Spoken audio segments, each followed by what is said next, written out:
What's the best you can do? What's the most fun you can have?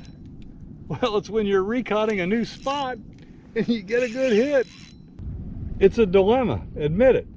How much time do you spend going back to your old reliable spots versus looking for new? The dilemma of the Recon this week. If you fish on a small lake or a river where there's only a limited access or a stream that you're gonna just fish up, this probably isn't a real issue. Well, maybe it is for streams, because you can always go recon new streams. You can follow the blue lines, and I've got a great article on how to find new fishing spots for brook trout and things like that. I'll link up below. But if you're on a big lake, or like I am out here in the inshore marsh where you got miles and miles of water to look at, you know, once you find a couple good spots, you tend to keep going back to them. And here's the problem with that. At least inshore, the pattern can change with a hurricane or weather or something like that. And so every once in a while, Dick and I just say, well, we don't care about catching fish today. Let's just go try and find a new spot. And here's what happened today when we did that. And I'll have some words after this. I haven't been able to see him yet. I don't know what it is. Hopefully it's a redfish. Not a stingray.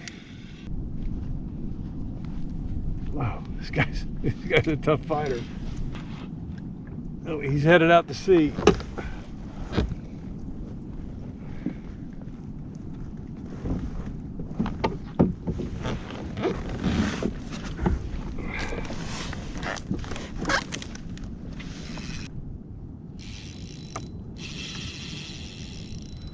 Times like this, I remember what my dad said: don't horse him, let him play. This is a nice fish. Letting the rod take the shock of his runs.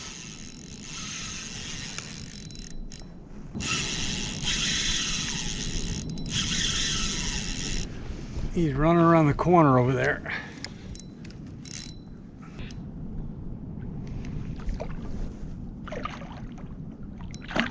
Beautiful fish.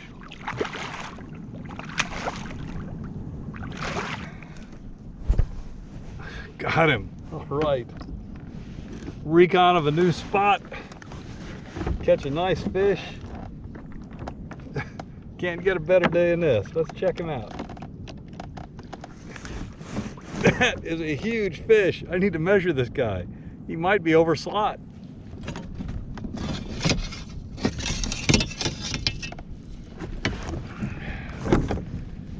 Times like this, you're glad your bump board goes up to 32 inches.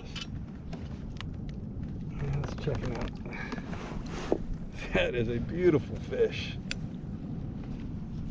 Whoa! Way over slot. He's 29. I'll get him back in the water.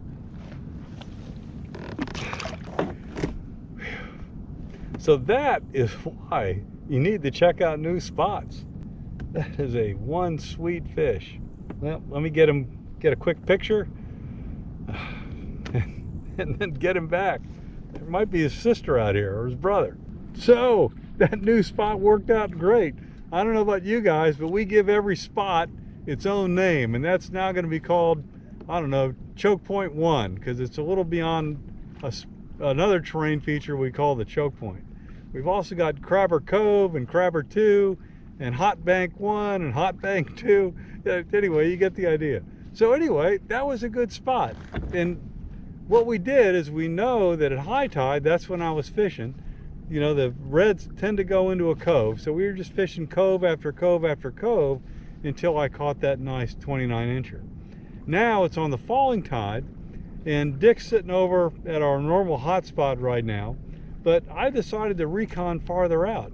I'm basically out in the middle of the bay. There's a little bit of brush in back of me, and my theory is that the reds are going to run out this channel that I found earlier using my deeper sonar, and I'll link that up on how I do that right here. And so I'm just going to sit here until it's time to get back to the launch before the mud sets in and we can't get there. Sitting in a different channel, new spot. Got somebody on here, but he's all tangled up in my anchor. I had to let the anchor go. So we'll get over here and see what it is. Yep, stingray. And one more final fish, a little croaker. Get him off, get him back in. Good day of Recon. So there you go, productive day, found new spot. You know, just love being out anyway. But what do you guys do? What's the formula you comply to? Do you spend half and half looking for new versus old? Maybe 10% new? What's your approach? Throw it in the comments below. Thanks.